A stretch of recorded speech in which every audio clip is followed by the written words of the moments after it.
माँ ने सिर्फ एक सपना देखा था, लेकिन उसे ये अंदाजा नहीं था कि यह उसके बेटे के भविष्य का संकेत था।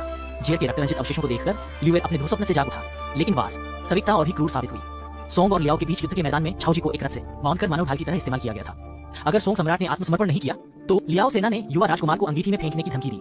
जियर की सुरक्षा के लिए चिंतित सम्राट ने तुरंत मिंग सेना को वापस लौटने का आदेश दिया। दुश्मन के शहर की ओर बढ़ते हुए सेन आपती ने सम्राट के आदेश की अवहेलना की और तीर छोड़ने का आदेश दिया। अनगिनत तीर तेजी से गुजर जिससे छाओजी डरकर मर गई। उन्होंने कभी उम्मीद नहीं की थी कि सम्राट तीर छोड़ने का आदेश देंगे। स्थिति को प्रतिकूल देखकर महारानी लोटर शियाओ के पास सैनिकों की वापसी और बंधकों की वापसी का आदेश देने के बाद सोंग राजवंश के साथ शांति वार्ता शुरू हुई।